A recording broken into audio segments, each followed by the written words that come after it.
Un saludo cordial a todas las personas que están realizando este curso de autoformación de las rutas que se han realizado para la intervención y atención de todos los niños, niñas y adolescentes que se encuentran en situación de institucionalización o de acogimiento. Mi nombre es Stephanie Montaño Soria Galvarro. Actualmente ejerzo como juez público en materia de niñez y adolescencia del municipio de Quillacollo en el departamento de Cochabamba. El día de hoy me ha tocado hacerles conocer un poco de lo que es la ruta de atención en procesos de extinción de autoridad materna y o paterna, ruta que al igual que las otras que seguramente ya han sido de conocimiento de ustedes, pues han sido elaborados dentro de la Mesa Interinstitucional por el Derecho a Vivir en Familia del departamento de Cochabamba, con todos los actores que conforman esta mesa y con el apoyo de UNICEF. Bueno, ya entrando un poquito a materia, cabe resaltar que dentro del contenido de lo que vamos a ver el día de hoy respecto a la ruta, vamos a conocer un poco de qué es la autoridad parental, qué es lo que significa la extinción de la autoridad parental, qué objetivos tiene esta ruta en específico, quiénes son los sujetos activos y pasivos dentro de las demandas de extinción de autoridad, cuál es el procedimiento que se aplica no solo en el ámbito judicial, sino inclusive antes de poder presentar la demanda en sí ante los juzgados en materia de niñez y adolescencia, cuáles son las causales que establece la ley 548, que ha sido modificada por la ley 1168, y también qué documentos se deben acompañar y elaborar para que se presenten como ya requisitos previos dentro de las demandas de extinción de autoridad. Dentro de las rutas de intervención que se han ido generando, claramente el objetivo general de todas estas pues, es garantizar el derecho a vivir en familia de los niños que se encuentran institucionalizados. Sin embargo, dentro de nuestra ruta en específico, es decir, de la ruta de extinción de autoridad materna y paterna, se ha visto pertinente establecer también un objetivo general y objetivos específicos. El objetivo general pues habla de las herramientas que se van a otorgar a todos los actores que trabajan con los niños, niñas y adolescentes institucionalizados, como son Defensoría de la Niñez y Adolescencia, el órgano judicial a través de los juzgados en materia especializada, el CEDEPOS, los centros de acogida, porque es a través de estos pues que se genera este proceso hasta su conclusión. Entonces estas herramientas claramente van a permitir establecer un lineamiento y una estandarización del procedimiento en todos los casos donde vayamos a tratar la extinción de autoridad materna y o paterna. Asimismo, dentro de los objetivos específicos se ha visto necesario establecer, por ejemplo, que estos actores que hablábamos anteriormente, es decir, defensorías, centros de acogida y todo el personal que trabaja con el área de niños institucionalizados, conozca estos procedimientos y estas herramientas que se están dando en las rutas, ya que a través de estos pues se debe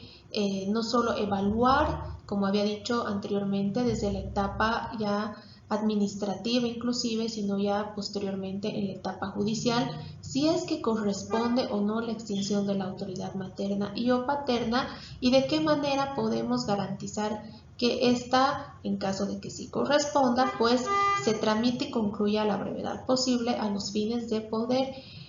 otorgar a este niño, niña o adolescente la posibilidad de que viva en una familia sustituta, ¿no? Garantizando este derecho de vivir en familia. Otro objetivo específico es poder establecer la coordinación interinstitucional, ya que en el pasado o antes de poder ver la aplicación de estas rutas, se ha podido ver que había mucha falta de coordinación entre las instituciones que son pues actores de esta clase de procesos, ¿no? Entonces, ¿eso que llevaba? Llevaba que muchas veces los procesos se retrasaban,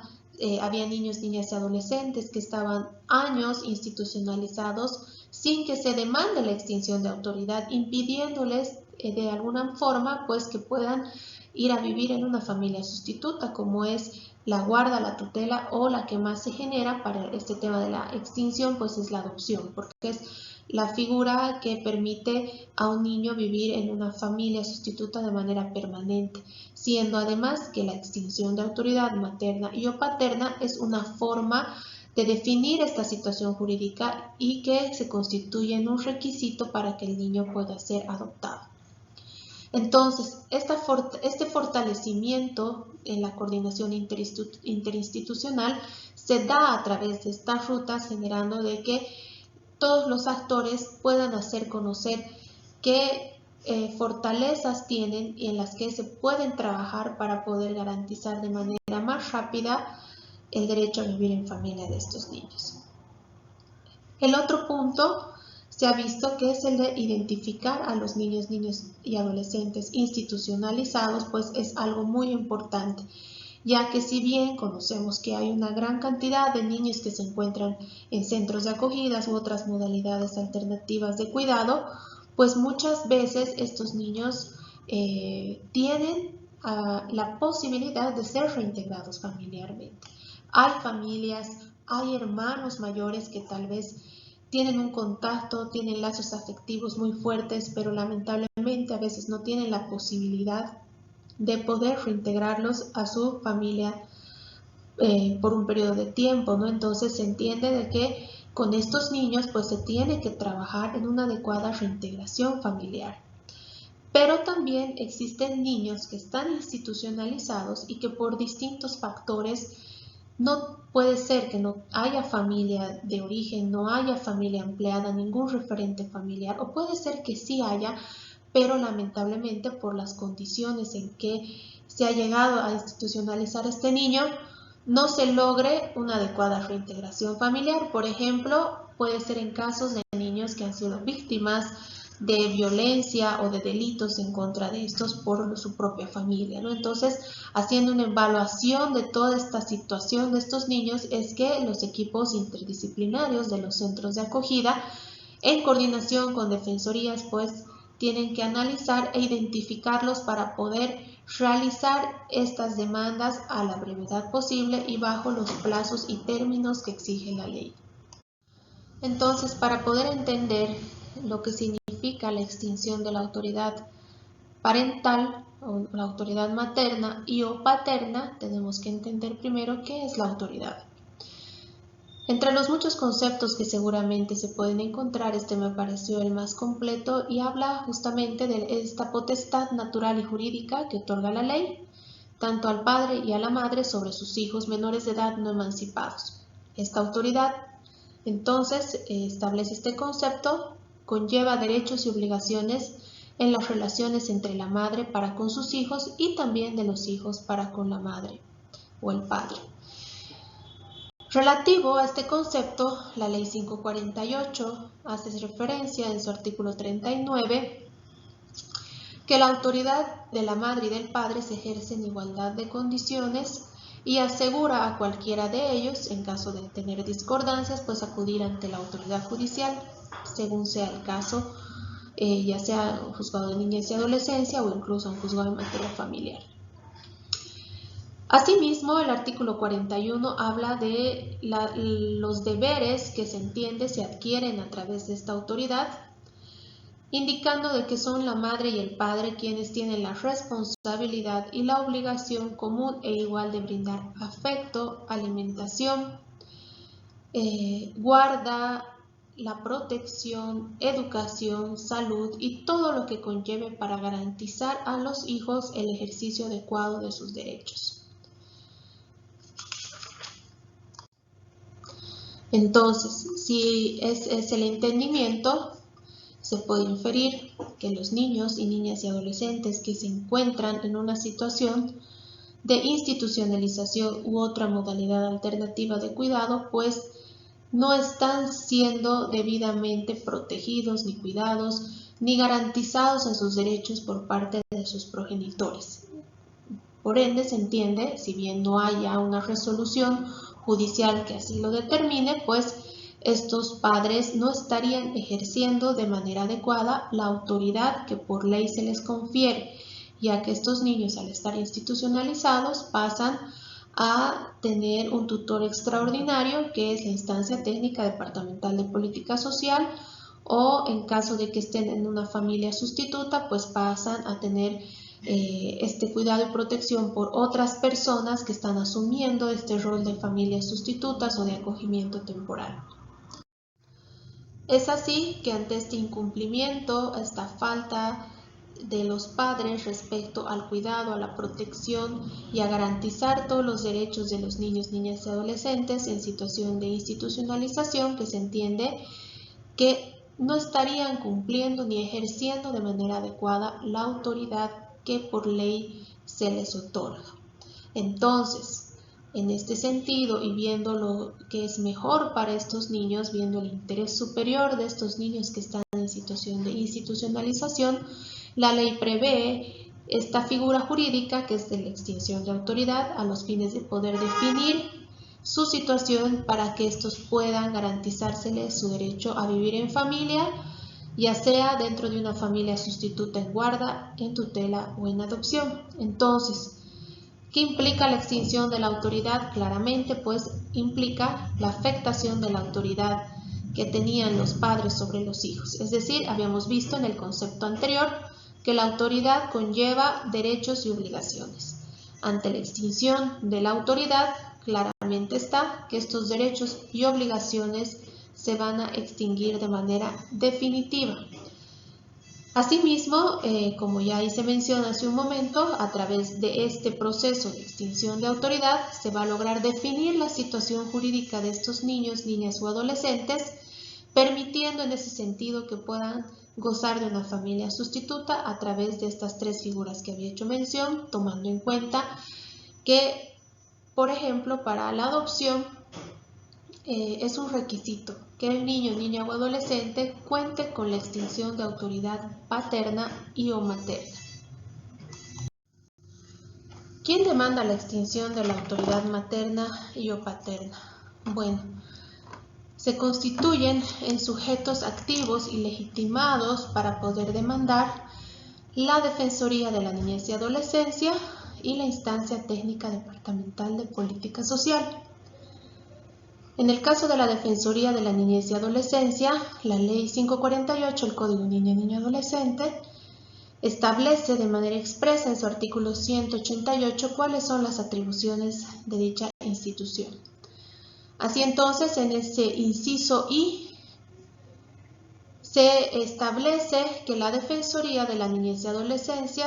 pues no solo debe demandar, sino también intervenir en todos los procesos de extinción de autoridad paterna y o materna. Concordante con este artículo, la Ley 1168 ha incluido al Código Niño, Niña y Adolescente el artículo 249 bis, que establece la obligación de la Defensoría de la Niñez y Adolescencia para poder demandar la extinción de la autoridad de los niños, niñas y adolescentes que se encuentren institucionalizados en un plazo no mayor a 2 días desde que se cumplió o venció el plazo del acogimiento circunstancial. Sin embargo, como había hecho referencia anteriormente, también se constituye en un sujeto activo y con legitimación para demandar a la instancia técnica que conocemos como CEDEPOS. Ello debido a que la norma establece que ellos se constituyen en tutores extraordinarios de los niños, niñas y adolescentes que se encuentran institucionalizados. Así entonces, cuando se procede a la derivación de un niño, niña o adolescente a un centro de acogida, pues también implica designarle a este como tutor extraordinario del niño. Concordante con ello, tenemos el 194 del Código Niño, Niña y Adolescente, que prevé que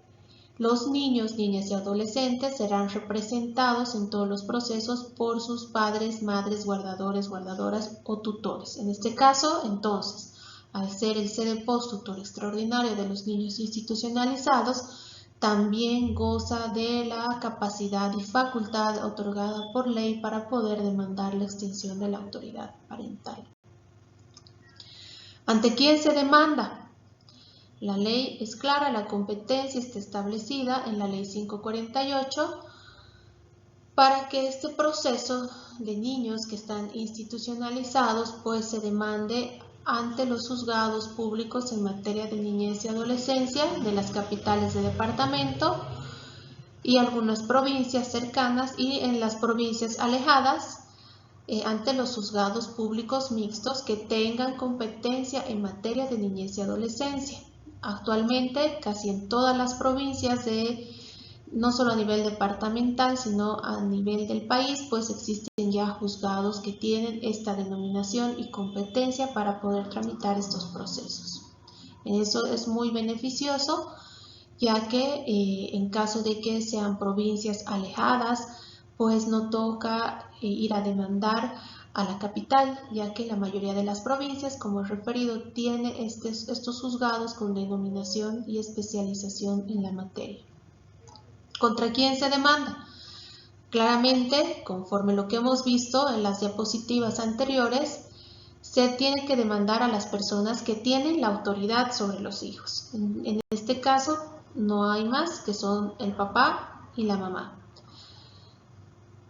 Para ello, claramente, pues deberá existir la certeza de que este padre o esta madre ha registrado al niño en el Ceresi. ¿Qué quiere decir esto? Que no podría demandarse de ninguna forma a los que estén en los certificados de nacimiento con nombres de padres o madres convencionales. ¿Qué procedimiento se sigue para poder llegar a una extinción de autoridad materna y o paterna? Como había dicho anteriormente,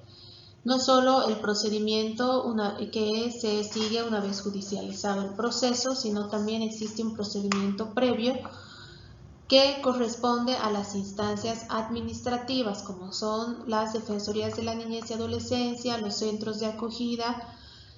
donde se encuentran institucionalizados estos niños o las modalidades alternativas de cuidado donde se encuentren. Entonces,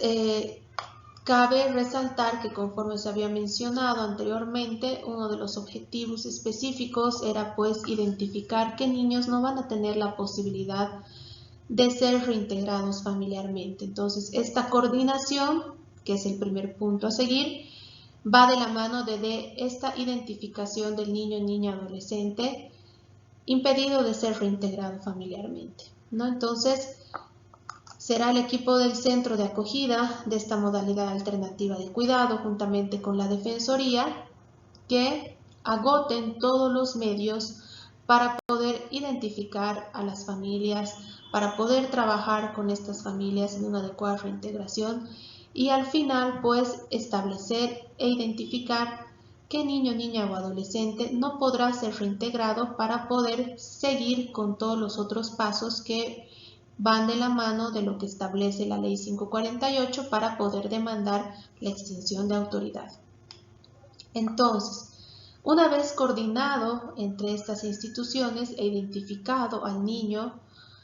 se debe proceder a la elaboración de los informes sociales, psicológicos y médicos.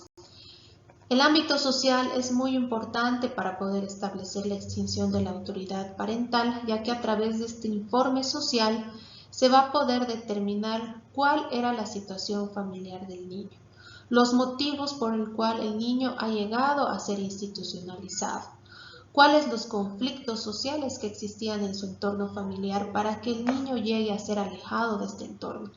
cuáles los problemas o conflictos sociales que no han podido ser solucionados dentro de este periodo que el niño ha sido institucionalizado y que permitan que el niño pueda volver a su entorno familiar. Entonces es muy importante en este caso que los o las trabajadoras sociales que pertenecen a los centros de acogida y a las defensorías de la niñez y adolescencia, considerando que es un trabajo en conjunto y que cada uno puede pedir apoyo y se hace un trabajo coordinado, pues debe realizar un trabajo de campo que sea adecuado, que sea completo, que nos permita establecer que realmente los conflictos sociales de este entorno familiar son tan fuertes que lamentablemente el niño no va a poder retornar a este entorno. En muchos de los casos, por ejemplo, en estos informes sociales se puede recabar tal vez información inclusive de la policía, de la FELCB, de la fiscalía, del colegio, de los vecinos, de los sindicatos, de todo el entorno donde tenía el niño pues su residencia habitual o donde asistía al colegio, ¿no? Entonces es muy importante tener toda esta información social para entender los motivos por los cuales este niño pues debe extinguírsele su autoridad y debe ir a una familia sustituta. Claro está, el informe psicológico no es menos importante, ya que a través del informe psicológico vamos a poder llegar a determinar el estado emocional, el estado afectivo y cognitivo del niño, niña, adolescente al momento de ingresar al centro de acogida y también durante todo su periodo de estancia en este centro de acogida institucionalizado o tal vez en la modalidad alternativa de cuidado, ¿no? Eso permitirá entonces advertir de que si el niño, niña o adolescente tiene algún problema o afectación en el ámbito psicológico o emocional, se debe hacer una intervención inmediata otorgando apoyo psicológico o inclusive en algunos casos terapia psicológica. Por otra parte tenemos el informe médico, que también es muy importante para nosotros poder entender y conocer cuál es la condición de salud con la que el niño ha ingresado a un centro de acogida. En muchos casos conocemos, por ejemplo, que los niños son ingresados a centros de acogida por haber sido víctimas de violencia física, de violencia sexual. Entonces, es importante que se cuente con este antecedente a los fines de posteriormente, pues, iniciar cualquier clase de proceso, no solo en contra de los progenitores, sino también en el ámbito penal, sino también en el ámbito en materia de niñez y adolescencia, porque esta además es una causal que más adelante vamos a ir viendo. Y más allá de conocer los antecedentes, tal vez médicos por los que ha ingresado el niño, que pueden ser negativos, sin embargo, no solo se debe exigir este informe médico en los casos en los que el niño haya ingresado por motivos de violencia, sino en todos los casos en general, porque con ello no solo podemos conocer el estado del niño para poder tomar medidas tal vez adecuadas en el ámbito de su salud, sino que también va a ser importante para que posteriormente, al conocer esta condición del niño, pues sea puesto y sea cargada esta condición, así como lo es la psicológica y la social, al sistema de registro único de adopción nacional e internacional, como es el RUANI. Entonces, una vez recabada esta información, tanto en el ámbito social, psicológico y médico, considerando la causal por la cual se va a demandar la extinción de autoridad, la Defensoría de la Niñez y Adolescencia o la instancia técnica, ¿no?, independientemente de cuál vaya a ser la institución que vaya a demandar, tiene también la obligación de recabar toda la documentación legal que vaya a respaldar la causal de la extinción. Eso vamos a ir viendo más adelante, de acuerdo a la causal que se vaya a demandar, qué clase de documentación se debería recabar. Sin embargo, es necesario aclarar que para todos los procesos de extinción de autoridad materna y o paterna, independientemente de cuál vaya a ser la causal, el requisito esencial pues es el certificado de nacimiento del niño, niña, adolescente, ya que es a través de este certificado que se va a acreditar la filiación del niño y consecuentemente la autoridad del padre o de la madre. Por otra parte, una vez cumplido con todos estos requisitos y recabada toda esta información y documentación, pues se debe realizar en sí misma la demanda de extinción de autoridad materna y o paterna, cumpliendo con todos los requisitos que establece el artículo 209 del Código Niña, Niño y Adolescente. ¿Cuáles son estos requisitos? Bueno, el código mismo establece, ¿no?, dirigirlo ante la autoridad competente, que es el juez público en materia de niñez y adolescencia, establecer cuál es la síntesis del objeto de la demanda, que es lo que se va a solicitar, en este caso la extinción de la autoridad. Establecer el nombre o domicilio de los demandantes, ¿no? Ya sea Defensoría o el CDPOS. Establecer el nombre, el apellido de la parte demandada, al igual que su domicilio, a los fines de poder citarla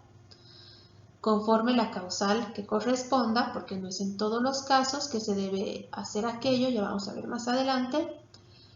De la misma manera se debe establecer de manera clara, precisa y ordenada la relación de los hechos que motivan a la demanda, así como también la petición que se va a hacer en términos claros y precisos. Por otro lado, se debe, como les dije anteriormente, ofrecer la prueba que se ha recabado antes de iniciar la demanda, que es la que hemos visto precedentemente y más a detalle vamos a ver en las siguientes diapositivas.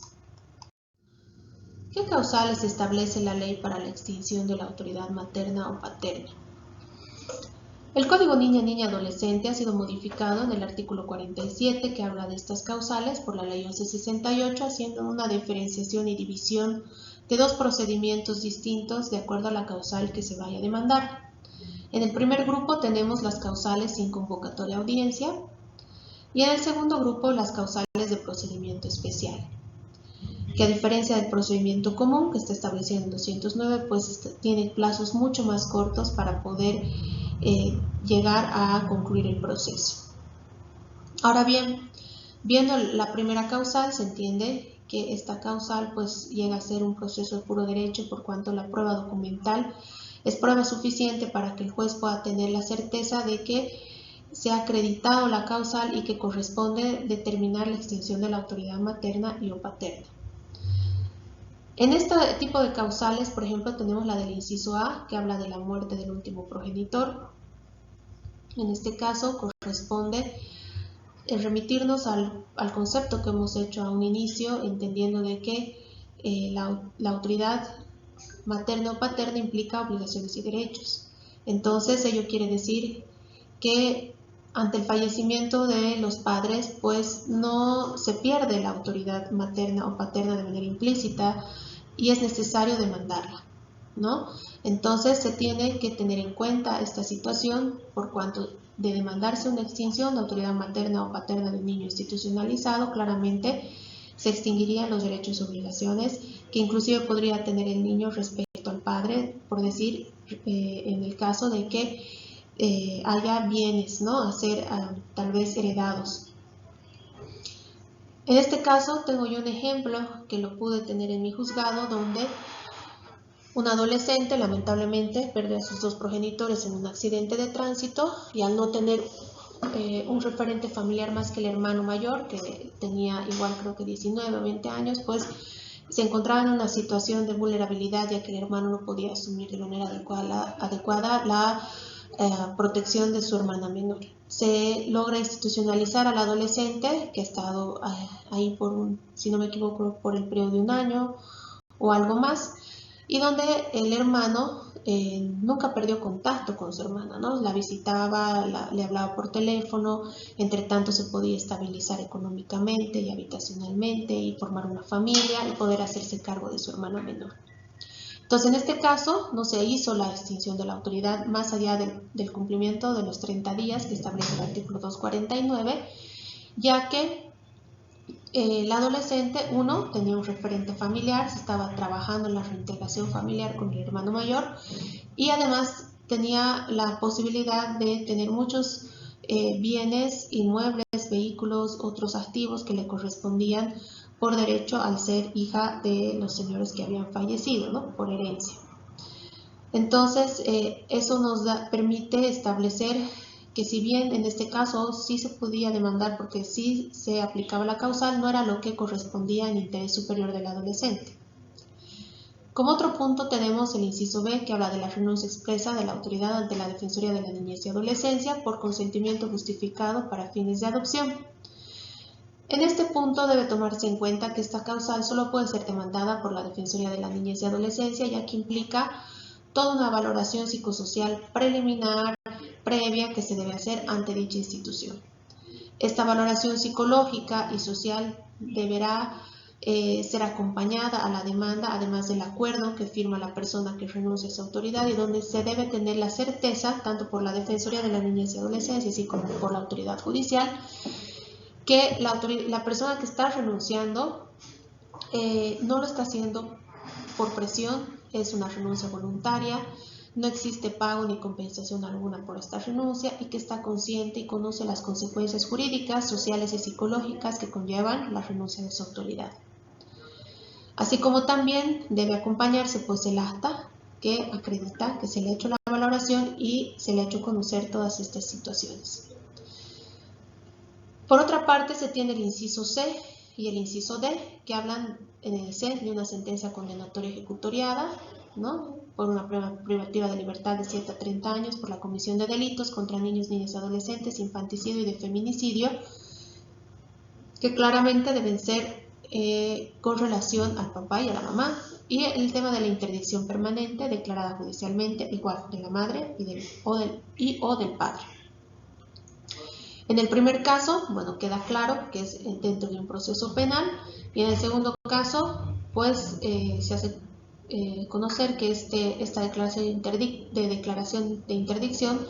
corresponde ser demandado ante el juzgado en materia familiar. Sin embargo, no se ha visto muchas veces que se proceda con esta interdicción, ya que esto amerita que haya igual un proceso previo ante una autoridad judicial distinta que declare interdicta a esta persona. Y eso es lo que muchas veces dificulta, ¿no? Porque si bien se conoce que en muchos casos hay personas con discapacidades graves o moderadas que lamentablemente no pueden hacerse cargo de sus hijos, que son abusadas sexualmente, tienen embarazos no deseados, y eso conlleva a que existan varios niños en esta situación, pues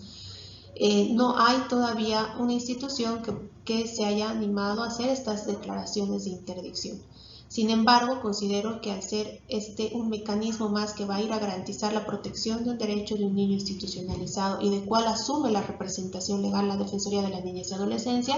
esta tiene la posibilidad de demandar esta interdicción. Por otra parte, se tiene las de procedimiento especial, que hacen referencia, por ejemplo, en el inciso A, acción o omisión negligente que ponga en riesgo la seguridad, bienestar, integridad o vida de los hijos, debidamente comprobada ante la autoridad competente, el incumplimiento reiterado de medidas impuestas a padres, madres o ambos, la conducta delictiva reincidente y el abandono de hijo debidamente comprobado. Si analizamos estas cuatro causales, pues conllevan que se convierta en un proceso contencioso, ya que por el procedimiento mismo hay la posibilidad de que la parte contraria, la parte demandada, el sujeto pasivo, pues pueda responder, ofrecer prueba y pueda desacreditar la causal. Es por eso que resulta muy importante que la Defensoría de la Niñez y Adolescencia o la instancia técnica departamental de política social, cuando esta demande, pues generen toda la prueba documental necesaria que vaya a acreditar esta causal. Y no solo prueba documental, sino también en muchos casos puede ser prueba testifical. Por ejemplo, con relación al inciso A, muchas veces esta acción o omisión no siempre se la acredita mediante prueba documental, sino en alguna oportunidad también corresponderá acreditarse mediante prueba testifical. El incumplimiento reiterado de medidas a padres puede acreditarse mediante el acompañamiento de una sentencia dentro de un proceso de suspensión, pero también con prueba testifical, como sucede también con la conducta delictiva reincidente o el abandono de hija o hijo debidamente comprobado, debiendo tomarse en cuenta que el abandono no solo resulta en un abandono físico, sino también se considera abandono emocional y afectivo que tienen los padres hacia los niños que están institucionalizados, ¿no?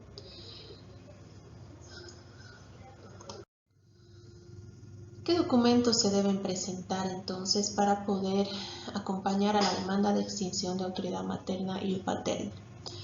Como primer requisito es necesario acompañar el certificado de nacimiento original del niño, niña o adolescente, ya que a través de este documento vamos a poder acreditar la afiliación del niño con su padre y su madre y consecuentemente pues la autoridad que ellos ejercían sobre el mismo. Es importante que se acompañe este documento, ya que, como habíamos dicho anteriormente, no se puede demandar a padres o madres que no estén registrados en el certificado de nacimiento como tal y que tampoco sean padres o madres con nombres convencionales. Por otra parte, se tiene el informe psicológico y social que se realiza al niño, niña o adolescente al momento de que ingresa a la institución y por el cual podremos conocer su condición psicológica, emocional, ¿no?, afectiva. De igual manera podremos conocer en el aspecto social los motivos que llevaron a su institucionalización y si es que existe la posibilidad de que se dé una reintegración familiar o no en un futuro. Asimismo, se tiene el certificado de médico del niño o niña adolescente, que además de permitirnos conocer la condición médica del niño al momento del ingreso y tomar todas las medidas necesarias para el beneficio de su salud, pues también permitirán, al igual que el informe psicológico y social, tener estos antecedentes para que una vez concluida el proceso se puedan subir al sistema RUANI, que es el sistema de registro único de niños, niñas y adolescentes para la adopción. Asimismo, entre los documentos que se deben presentar va a depender de acuerdo a la causal. Por ejemplo, cuando hablamos del inciso A del parágrafo primero, es decir, la muerte del último progenitor, se tendrá que acompañar el certificado de defunción de los padres para acreditar que uno de los padres si estaba fallecido, que ha habido ya el fallecimiento del último de los progenitores que ejercía la autoridad, y eso va a permitir pues acreditar la causal. Por otro lado, se tiene resoluciones judiciales ejecutoriadas, cuando hablábamos, por ejemplo, del tema de que exista una sentencia condenatoria ejecutoriada en materia penal por los delitos cometidos contra niños, niñas y adolescentes, cuando se tiene, por ejemplo, el tema de la interdicción judicial declarada por autoridad competente, es necesario que se acompañen las resoluciones judiciales ejecutoriadas, es decir, que estas no habrían sido objeto de apelación y por tanto pues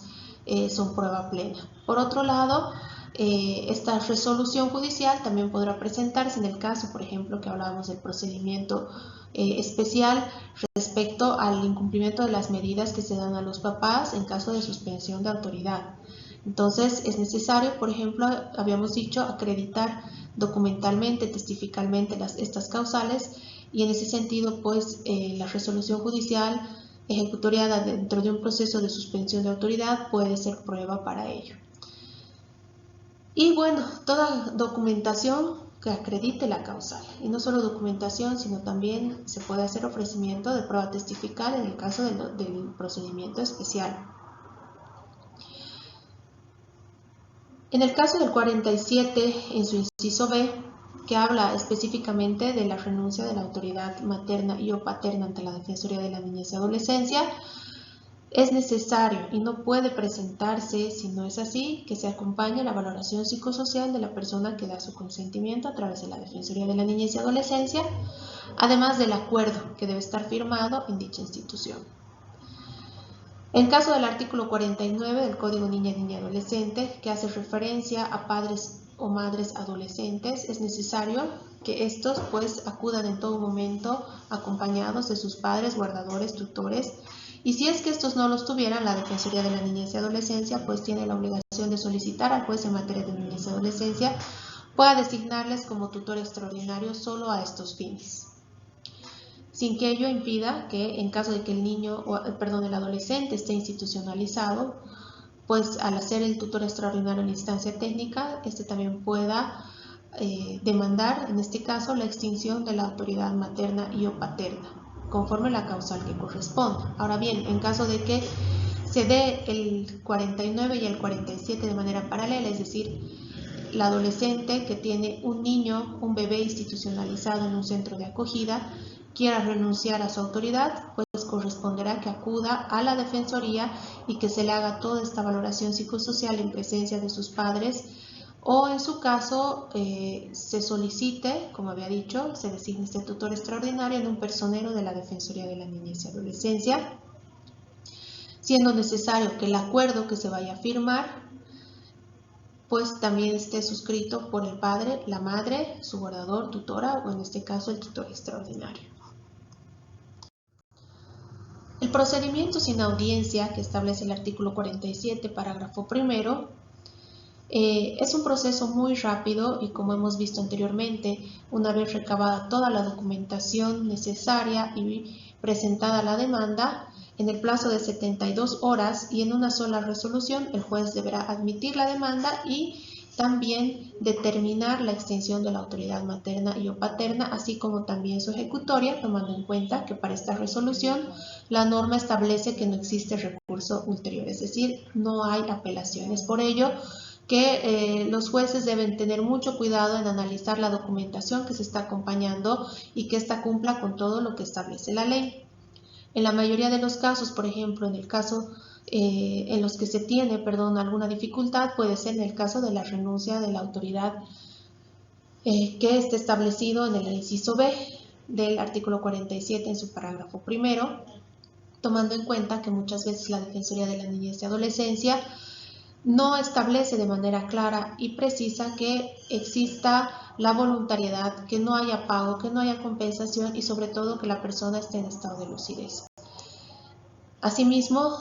puede surgir la necesidad que el juez observe en la documentación acompañada por la Defensoría cuando, por ejemplo, la persona que va a renunciar a la autoridad sea una persona adolescente y que en su valoración psicosocial y en el acuerdo que ha firmado de renuncia a su autoridad, pues no haya sido acompañado de su madre, padre, guardador o tutor. Es en esos casos que claramente podrá ser observada la demanda y tendrá que ser subsanada por la Defensoría de la Niñez y Adolescencia para que posteriormente, pues de subsanada, se dé curso conforme lo que establece la norma y en el plazo que establece también la ley. Asimismo, debe tomarse en cuenta, y esto es algo muy importante, que en caso de niños que están institucionalizados y de dictarse esta resolución, en el plazo de 48 horas posterior a que se ha dictado la misma, el secretario del juzgado en materia de niñez y adolescencia debe subir esta resolución al sistema RUANI con todos los datos que constan en los informes biopsicosociales. Es por ello la necesidad que decía anteriormente de que se acompañe a la demanda no solo los informes psicológicos y sociales, sino también los informes médicos con términos muy claros y de manera que estos puedan ser subidos al sistema RUAN. Entonces, en el caso de la causal del inciso B, no solo deberá acompañarse la valoración psicosocial a la persona que está renunciando a la autoridad, sino también, como en todos los otros casos, el informe biopsicosocial del niño, niña o adolescente sujeto de protección. Ahora bien, el procedimiento especial que habría hecho referencia anteriormente y que está establecido en el artículo 249 bis del Código Niña, Niña, Adolescente, hace referencia a plazos sumamente cortos. Sin embargo, dentro del trabajo que se ha realizado en la mesa interinstitucional con los profesionales de todas las áreas, y en este caso tomando en cuenta el área legal más que todo, se ha visto de que se debe garantizar los principios constitucionales, ¿no? En este caso, se ha visto necesario modificar un poco el tema del procedimiento especial que está establecido en el artículo 249 bis, tomando en cuenta estos principios y garantías constitucionales. Entonces, este artículo, el 249 bis, establece que transcurrido los 30 días del acogimiento circunstancial, en un plazo posterior de 2 días o de 48 horas, la Defensoría de la Niñez y Adolescencia tiene la obligación de interponer la demanda de extinción de autoridad materna y o paterna de los niños que estén institucionalizados. Hemos visto, igual anteriormente, que previamente a demandar la extinción, pues se debe hacer un análisis en base al interés superior del niño, considerando que estos informes psicológicos y sobre todo sociales van a podernos permitir identificar si este niño tiene la posibilidad de ser reintegrado, de trabajar con la familia ampliada o de origen para una reintegración familiar, o caso contrario, pues interponer la demanda conforme establece este artículo. Entonces, la demanda que se la dirige ante el juez en materia de niñez y adolescencia deberá ser admitida y, considerando los principios y garantías constitucionales a los que les hacía referencia, pues disponer la citación a la parte demandada, que en este caso, como ya hemos reiterado anteriormente, son el padre y la madre. otorgándoles un plazo de contestación. En este caso, este artículo, conforme el procedimiento que establecía, no hace referencia a la posibilidad de que la parte pueda contestar a la demanda. Simplemente establece que se la debe citar y se debe señalar la audiencia en los 15 días posteriores. Sin embargo, viendo la necesidad de que se tramite el proceso sin ningún vicio de nulidad, sin ninguna alegación de derechos constitucionales, es que se vio por necesario establecer que debe haber una citación a la parte demandada y además se le debe otorgar el derecho a que ejerza defensa, ¿no? Es por ello que en caso de que la citación sea de manera personal, se ha visto necesario de que se le otorgue, por analogía, conforme sucede en el procedimiento común, el plazo de 5 días para que conteste a la demanda. Advirtiendo de que en caso de que no conteste a la demanda, pues se declara la rebeldía del demandado o de los demandados, se les designa un defensor de oficio y se señala audiencia en un plazo no mayor a 15 días. En caso de que, bajo esta advertencia, la parte haya sido citada personalmente y no haya contestado en el plazo de 5 días, pues claramente corresponderá a lo que hemos referido, ¿no? Es decir, el declarar su rebeldía, el designarle un defensor de oficio que asumirá la causa en el estado en el que se encuentra y que podrá representarlo en el juicio oral que se señalará en ese plazo de 15 días. Por otro lado, en caso de haber sido la parte citada por edictos, se ha visto igual por conveniente el aplicar por analogía y conforme además permite la disposición adicional única del reglamento a la ley 548, la aplicación del Código Procesal Civil respecto al plazo establecido en el artículo 78, parágrafo 3º, con relación a las citaciones edictales. En todo caso, pues se deberá esperar este plazo para posteriormente, y en caso de que la parte no se apersone al proceso, pues designarle un defensor de oficio, quien deberá contestar a la demanda en el plazo de 5 días, para posteriormente señalar la audiencia de juicio en un plazo no mayor a 15 días. Una vez que se ha señalado la audiencia de juicio oral e instalada la misma, pues en audiencia se deben seguir los siguientes pasos. 1. Escuchar a las partes y las pretensiones que éstas tienen. 2.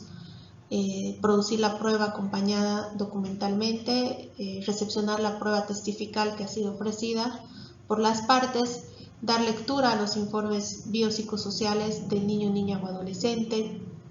y en el caso de que también se haya podido evaluar al entorno familiar.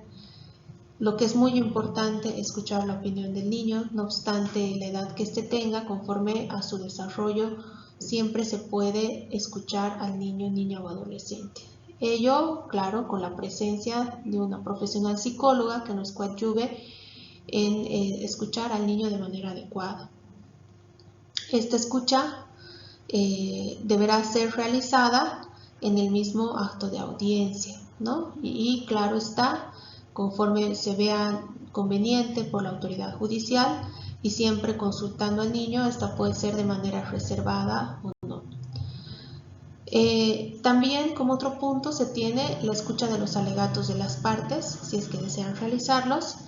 y de manera inmediata concluido el juicio se debe dictar una sentencia por parte del juez o de la jueza. En caso de que las partes estén de acuerdo con la resolución, pues se procede de manera inmediata a ejecutoriar la misma, ya que éstas pueden renunciar al recurso de apelación en el mismo acto. Y por otra parte, en caso de que la parte ausente no se haya hecho presente y haya estado pues solo el defensor de oficio de la misma, pues se debe proceder a notificársele con la sentencia de la misma forma en la que fue citada, ¿no? Entonces, en caso de que se le haya citado de manera personal o en su domicilio real, pues deberá procederse con la notificación, con la sentencia de la misma forma. Y en caso de que se le haya citado por edictos, también corresponderá se les notifique con la sentencia de manera edictal. Estos edictos, tanto para la citación como para la notificación de la sentencia deben ser cubiertos por la parte demandante, es decir, por la Defensoría de la Niñez y Adolescencia o en algunos casos también, como hemos visto, por la instancia técnica. Es cierto que muchas veces constituye un cuello de botella el tema económico de los municipios para que se pueda hacer estas publicaciones edictales. Sin embargo, también existe la posibilidad, conforme se tiene conocimiento del reglamento del sistema Hermes, que depende del Tribunal Supremo de Justicia y que pues permite a través de este hacer las publicaciones edictales en caso de que las defensorías de la niñez y adolescencia no cuenten con los recursos suficientes para poder hacerlo en un medio de circulación nacional, tomando en cuenta además de que esta página es a nivel nacional, ¿no? Entonces existe esta posibilidad que de no ser determinada de oficio por el juez público en materia de niñez y adolescencia, puede ser solicitado por la parte demandante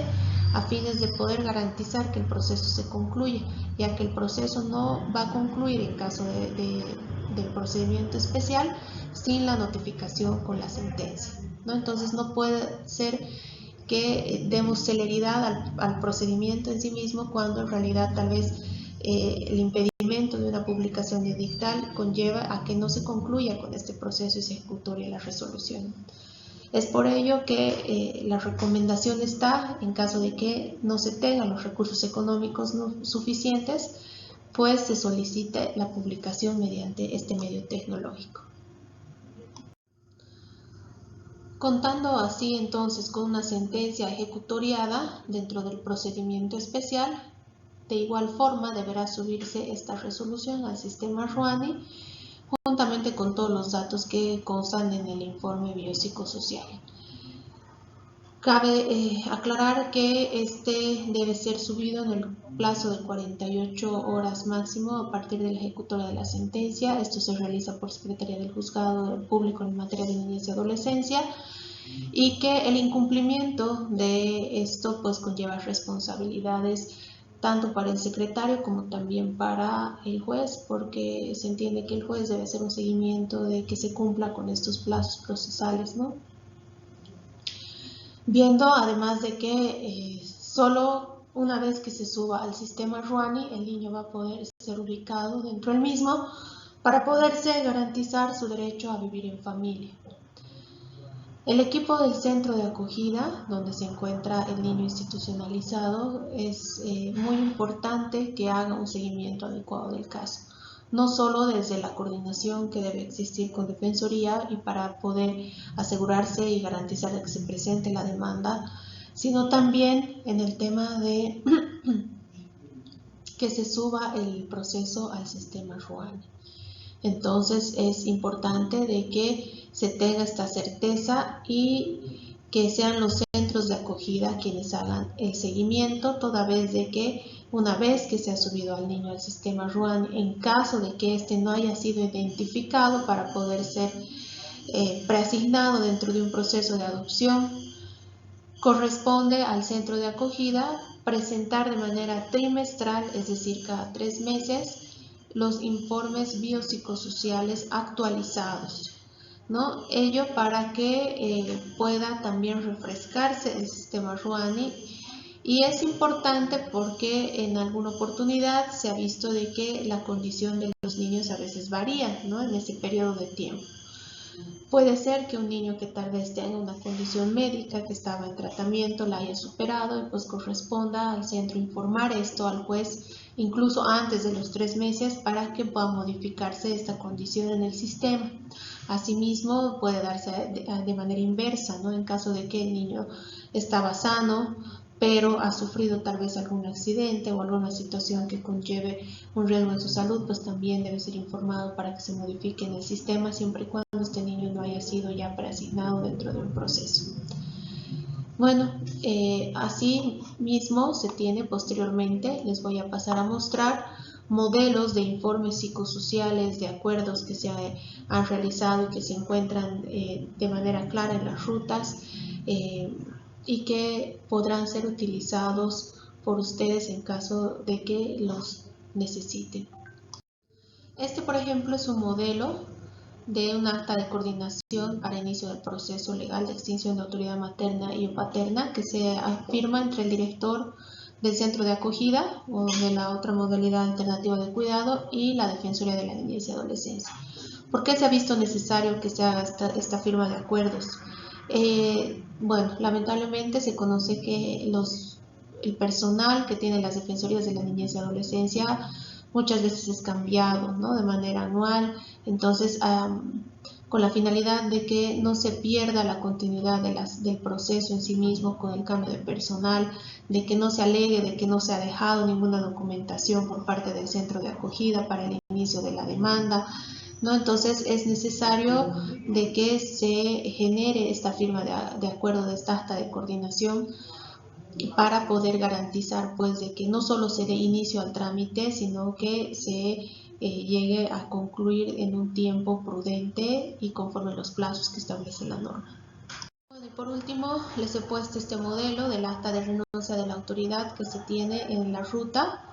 y por el cual se conoce no solo los antecedentes, sino también las recomendaciones, todos los aspectos que se han tocado en el informe psicosocial. Es importante considerar que en caso de que sea un adolescente el que está renunciando a su autoridad, también se incluya en el punto 4 de conformidad al padre, madre, guardador, guardadora o tutor que ha acompañado a este adolescente ante la Defensoría para que pueda renunciar de manera voluntaria a su autoridad para fines de adopción. En la ruta también se ha establecido un modelo de un acta cuando existe una persona identificada para la adopción, ¿no? Puede ser que el adolescente renuncie, pero de manera expresa declare que sea una persona o una pareja identificada que quiera que adopte al niño o adolescente institucionalizado. Entonces, bueno, los invito a revisar todos los anexos que están en esta ruta y donde van a poder encontrar los modelos que les he puesto a conocimiento ahora, así como también los modelos que seguramente podrán servir al área psicológica y social a los fines de poder elaborar los informes que son necesarios para la demanda de extinción de autoridad materna y o paterna. Muchas gracias por su atención. Eso es todo en referencia a la ruta de detención en procesos de extinción de autoridad materna y o paterna, y los invito pues a poder realizar el cuestionario que a continuación ustedes tendrán para poder verificar todos los conocimientos que han adquirido a través de estas diapositivas y la lectura de la ruta en sí misma. Muchas gracias y hasta pronto.